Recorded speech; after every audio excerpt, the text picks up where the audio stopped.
राधे राधे। कैसे हैं आप सब। आज हम कार्तिक मास कथा अध्याय 12 का श्रवण करेंगे। 12वां अध्याय। श्री नारायण जी ने कहा, तब जलंधर को अपनी खोज में आते देखकर इंद्र आदि देवता भय कंपित होकर वहां से भी भाग निकले। भागकर वे बैकुंठ में भगवान विष्णु के पास पहुंचे। फिर देवताओं ने अपनी रक्षा के लिए उनकी स्तुति की।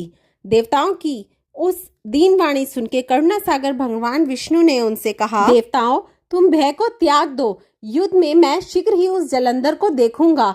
ऐसा कहने के साथ ही भगवान गरुड़ पर जा बैठे।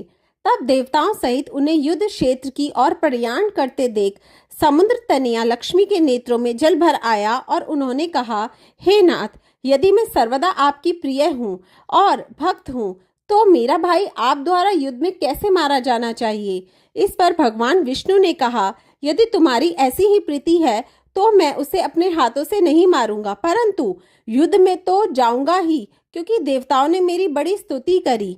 ऐसा कहकर शंख चक्र गदा पद्मधारी भगवान विष्णु गरुड़ पर चढ़े हुए शीघ्र ही युद्ध के उस स्थान पर जा पहुंचे जहां पर कि जलंधर विद्यमान था। विष्णु के तेज से कंपित देवता सिंहनाद करने लगे। फिर तो अरुण के अनुज गरुड़ के पंखों की प्रबल वायु से पीड़ित हो दैत्य इस प्रकार घूमने लगे जैसे आंधी से बादल आकाश में घूमते हैं। तब अपने वीर दैत्यों को पीड़ित होते देखकर जलंधर ने क्रोध होकर भगवान विष्णु को अद्भुत वचन कहकर उन पर कठोर आक्रमण कर दिया। कार्तिक मास कथा अध्याय 12 समाप्त। 13वां अध्याय। दैत्यों की तीक्ष्ण प्रहारों से व्याकुल देवता इधर उधर भागने लगे। तब इंद्र आदि को इस प्रकार भयभीत देखकर गरुड़ पर चढ़े भगवान युद्ध में आगे बढ़े। उन्होंने अपना सारंग नामक धनुष उठाकर बड़े जोर से टंकार किया। त्रिलोक गूंज उठा। पल मात्र में ही भगवान विष्णु ने हजारों दैत्यों के सिर काट गिराए। यह देख के जलंधर के क्रोध की सीमा ना रही। फिर तो भगवान विष्णु और जलंधर का महान संग्राम हुआ। बाणों से आकाश भर गया। लोग आश्चर्य करने लगे। भगवान विष्णु ने अपने बाणों के वेग से उस दैत्य की ध्वजा, क्षेत्र और धनुष बाण काट डाले तथा एक बाण से उसकी छाती में प्रहार किया। इससे व्यथित हो उसने अपनी प्रचंड गदा उठा गरुड़ के मस्तक पर दे मारी। गरुड़ पृथ्वी पर गिर पड़ा। साथ ही क्रोध से उस दैत्य ने अपने होंठ काटे और भगवान विष्णु की छाती में भी तीक्ष्ण बाण मारा। इससे उत्तर में भगवान विष्णु ने उसकी गदा काट दी और अपने शारंग धनुष पर बाण चढ़ा के उसको बींधना आरंभ किया। जलंधर भी उन पर अपने पैने बाण बरसाने लगा। उस समय जलंधर ने भगवान को कई पैने बाण मारकर वैष्णव धनुष को काट दिया। धनुष कट जाने पर भगवान ने गदा ग्रहण कर ली और शीघ्र ही जलंधर को खींचकर मारी, परंतु उस अग्निवत अमोद गदा की मार से वह चलायमान ना हुआ और मदोन्मत्त हाथी के समान उसे यानी गदा की मार को फूल की माला ही जाना।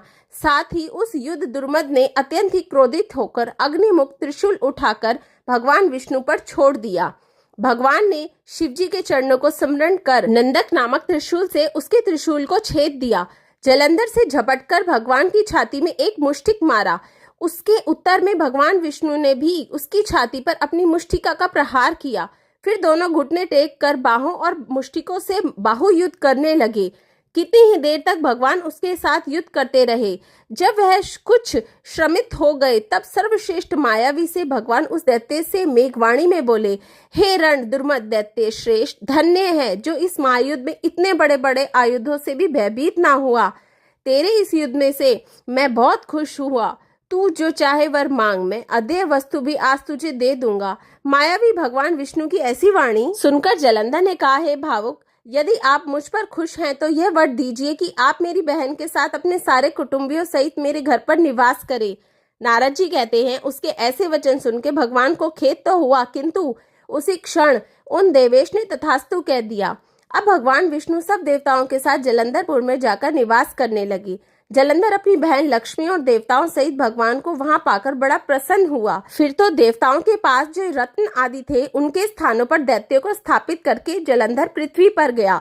निशुंभ को पाताल में स्थापित कर दिया और देव, दानव, यक्ष, गंधर्व, सर्प, राक्षस, मनुष्य आदि सबको अपने वशवर्ती बनाकर त्रिभुवन पर शासन करने लगा। उसने धर्मानुसार सुपुत्रों के समाज का प्रजा का पालन किया। उसके धर्मराज्य में सभी सुखी थे। कार्तिक मास कथा अध्याय 13 समाप्त। 14वां अध्याय।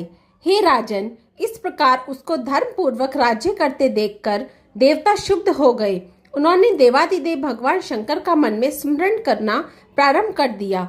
कितने ही प्रकार से स्तुति की। तब भक्तों की कामना पूरी करने वाले शंकर जी ने नारद जी को बुलाकर देव कार्य करने की इच्छा से उनको देवपुरी भेजा। शंकर भक्त नारद भगवान शंकर की आज्ञा से देवपुरी में गए। इंद्र आदि सभी देवता व्याकुल हो शीघ्रता से उठकर श्री नारद जी की स्तुति करने लगे। उत्कंठा भरी दृष्टि से सबने नारद जी की ओर देखा। अपने सब दुखों को कहकर उन्होंने नाश करने की प्रार्थना करी। नारद जी ने कहा, मैं सब कुछ जानता हूँ, इसलिए मैं दैत्यराज जलंधर के पास जा रहा हूँ। ऐसा कह देवताओं को आश्वासन देकर श्री नारद जी जलंधर की सभा में आए। जलंधर ने नारद जी के चरणों की पूजा कर हंसते हुए कहा, हे ब्राह्मण, कहिए आप कहाँ से आ रहे हैं और कहाँ कहाँ पर आपने क्या क्या देखा, यहाँ कैसे आए हैं?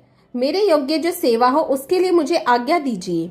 जलंधर के इस प्रकार के वचन सुनकर नारद जी प्रसन्न होकर बोले, हे दानवराज, हे महाबुद्धिमन जलंधर, तुम धन्य हो, क्योंकि इस समय सब रत्नों की भोक्ता एक तुम ही हो। हे दैत्य श्रेष्ठ, आप मेरे आगमन का कारण सुनिए, जिसके लिए मैं आज यहाँ आया हूँ। है दैत्यराज, मैं स्वेच्छा से कैलाश पर्वत पर गया था, जहाँ 10,000 योजनाओं में कल्प वृक्ष का वन है। वहां पर मैंने सैकड़ों कामधेनुओं को घूमते हुए देखा तथा यह भी देखा कि वह वन चिंतामणि से प्रकाशित है, परम दिव्य, अद्भुत और सब स्वर्णमय है। मैंने वहां पार्वती के साथ स्थित शंकर जी को भी देखा, जो सर्वांग सुंदर, गौरवर्ण, त्रिनेत्र और मस्तक पर चंद्रमा धारण किए हुए हैं। यह देखकर मुझे बड़ा आश्चर्य हुआ कि इनके समान समृद्धशाली त्रिलोक में कोई है या नहीं। है दैत्येंद्र, उसी समय मुझे तुम्हारी भी समृद्धि का स्मरण हो आया और देखने की इच्छा से तुम्हारे पास आया हूँ। यह सुन जलंधर को बड़ा हर्ष हुआ। उसने नारद जी को अपनी सब समृद्धि दिखला दी। उसे देखकर देवताओं का कार्य करने में इच्छुक शिव प्रेरित नारद ने जलंधर की बड़ी प्रशंसा की और कहा, निश्चय ही तुम त्रिलोकपति होने के योग्य थे।